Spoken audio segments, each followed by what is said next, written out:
வணக்கம் நண்பர்களே. இன்னைக்கு நாம பார்க்க போறது ரொம்பவே ஆழமான, ஆனா பெரும்பாலும் பேசப்படாத ஒரு வரலாற்று பார்வைய பத்தி தான். வாங்க இந்த சுவாரஸ்யமான ஆய்வுக்குள்ள நாம முழுசா இறங்கலாம். முதல்ல இந்த ஆதாரம் முன்வைக்கிற ஒரு அதிர்ச்சிகரமான வாதத்திலிருந்தே ஆரம்பிக்கலாம். அது என்னன்னா, ஒரு முழு நாகரிகத்தோட வரலாறை திட்டமிட்டு புதைக்கப்பட்டுருச்சுன்னு சொல்றாங்க. இது உண்மையா? வாங்க பார்க்கலாம். சரி, இதோட மைய கருத்துக்குள்ள போவோம். பல வருஷங்களா தமிழ் வரலாறுங்கிறது ரொம்ப புதுசு, அதோட இலக்கியமெல்லாம் ஒரு சில 100 வருஷம் பழசுதான் ஒரு கருத்து பரவலா இருந்துச்சு. ஆனா இந்த ஆதாரம் அந்த முழு கருத்தையுமே கேள்விக்குள்ளாக்குது. இப்ப இந்த ஸ்லைட பாருங்க. இது ரொம்பவே சுவாரஸ்யமானது. ஒரு பக்கம் தமிழ் வரலாறு வெறும் 400 வருஷம் பழசுன்னு ஒரு கதை சொல்லப்பட்டுச்சு. ஆனா இன்னொரு பக்கம் கீழடி மாதிரி இடங்கள்ல இருந்து கிடைக்கிற சான்றுகள் என்ன சொல்லுது? பிரம்மாண்டமான நகரங்கள் இருந்திருக்கு, தனித்துவமான எழுத்து முறை இருந்திருக்குன்னு சொல்லுது. பாத்தீங்களா, ரெண்டுக்கும் நடுவுல எவ்ளோ பெரிய வித்தியாசம் இருக்குன்னு.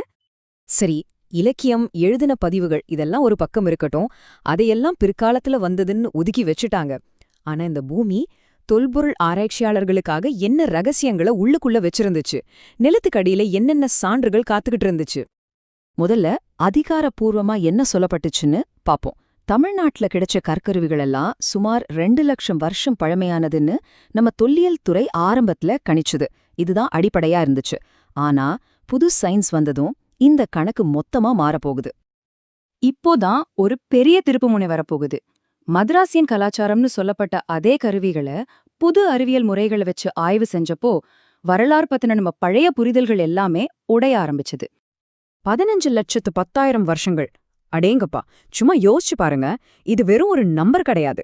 இது அதினம்பாக்கத்துல கிடைச்ச கற்கருவிகளோட வயசு. இந்த ஒரே ஒரு கண்டுபிடிப்பு தமிழ் நிலத்தோட மனித வரலாற்ற நாம நினைச்சதை விட பல லட்சம் வருஷங்களுக்கு பின்னாடி கொண்டு போயிடுச்சு. ஆப்பிரிக்காவுக்கு வெறிய உலகத்திலேயே மிகப் பழமையான மனித தடயங்கள்ல ஒன்னு இப்போ நம்ம தமிழ்நாட்டுல இருக்குன்னு இது சொல்லுது. அடுத்து இரும்புக் காலம். இது இன்னும் சுவாரஸ்யமான ஒரு விஷயம். ஐரோப்பால இரும்புக் காலம் தொடங்குறதுக்கு பல நூற்றாண்டுகளுக்கு, ஏன் பல ஆயிரம் வருஷங்களுக்கு முன்னாடியே இங்கே ஒரு இரும்புக் காலம் இருந்திருக்கலான்னு இந்த சான்றுகள் காட்டுது. நினைச்சு பாருங்க, அலெக்சாண்டர் காலத்துல ஒரு ராஜாவுக்கு பரிசா கொடுக்கப்பட்ட இரும்போட அளவே வெறும் 30 பவுண்டு தான். அப்போ இங்கே நிலைமை எப்படி இருந்திருக்கும்? சரி, தொல்பொருட்கள் ஒரு பக்கம் இருக்கட்டும், அடுத்து நாம மொழிக்கு வருவோம்.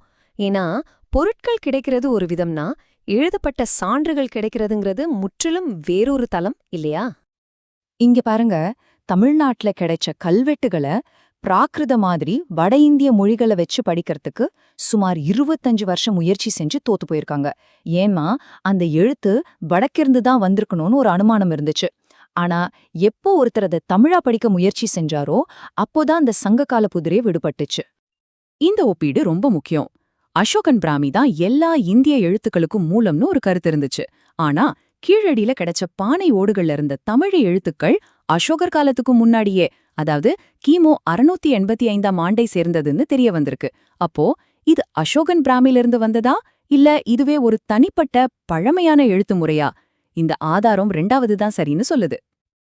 இந்த வாதம் வெறும் தொல்பொருட்கள், எழுத்துகளோட நிக்கல, நம்ம கலாச்சாரத்தோட ஆணிவேர் வரைக்கும் போகுது. இந்த ஸ்லைடு ஒரு ஆழமான வாதத்தை முன்வைக்குது. அதாவது சித்த மருத்துவங்கிற நம்ம பாரம்பரிய முறை ஆயுர்வேதம்னு பெயர் மாத்தப்பட்டுச்சுனோ, தமிழிசை கர்நாடக இசைன்னு பெயர் மாற்றம் செய்யப்பட்டுச்சுனோ இந்த ஆதாரம் குற்றம் சாட்டுது. இதெல்லாம் கலாச்சார அடையாளத்தை மறுவரையறை செய்ய நடந்த முயற்சிகள்னு சொல்லுது. சரி, இந்த பழங்கால வரலாறு பார்வை மாறுறதுனால என்ன ஆக போகுதுன்னு நீங்க கேட்கலாம். ரொம்ப முக்கியமான விஷயம் இருக்கு. ஏன்னா இது பிரிட்டிஷ் ஆட்சி, சோழ பேரரசு மாதிரி சமீபத்திய காலங்களைய நாம பாக்குற விதத்தையே மாத்துது. மறைக்கப்பட்ட உண்மைகள் எப்படி பிற்கால வரலாற்றையும் பாதிக்குதுன்னு இப்ப பார்க்கலாம். முதல்ல பிரிட்டிஷ் காலத்தை பத்தி பொதுவா சொல்லப்படுற ஒரு கருத்தை பாப்போம். அதாவது ஆங்கிலேயர்கள் தான் இந்தியாவுக்கு கல்வியையும் நல்லாட்சியையும் கொண்டு வந்தாங்க அப்படின்னு. ஆனா இந்த ஆதாரம் முன்வைக்கிற எதிர்வாதம் என்ன? 50 லட்சம் இது வெறும் நம்பர் இல்ல. 1876ல இருந்து 78 வரைக்கும் பிரிட்டிஷ் ஆட்சியின் கீழ மெட்ராஸ் மாகாணத்துல வந்த தாது வருட பஞ்சத்துல இறந்தவங்களோட குறைந்தபட்ச எண்ணிக்கைன்னு இந்த ஆதாரம் சொல்லுது. இதுதான் அந்த நல்லாட்சியான்னு ஒரு கேள்வியே இது எழுப்புது. அதே மாதிரி சோழர்களை பத்தி சொல்லப்படுற எதிர்மறையான கருத்துக்களையும் இந்த ஆதாரம் கேள்விக்குள்ளாக்குது. சோழர்கள் பிராமணர்களை உயர்த்துனாங்கன்னு ஒரு வாதம் இருக்கு. ஆனா அவங்க பிராமணர் தலைமையில இருந்த சபைகளை கலைச்சிட்டு கோயில் நிர்வாகத்தை உழவர் சபைகள் கிட்ட கொடுத்தாங்கன்னு இந்த ஆதாரம் சான்றுகளோட சொல்லுது. கடைசியா இது நம்மள ஒரு முக்கியமான கேள்விக்கு கொண்டு வந்து நிறுத்துது. தொல்பொருட்கள், மொழி, கலாச்சாரம்னு எல்லாத்துலயும் ஒரு வரலாறு புதைக்கப்படும்போது அந்த வெற்றிடத்தை நிரப்பி அந்த கதையை எழுதுறது யாரு? அந்த கதையோட அதிகாரம் யார் கையில இருக்கு? இதுதான் நாம எல்லாரும் சிந்திக்க வேண்டிய விஷயம்.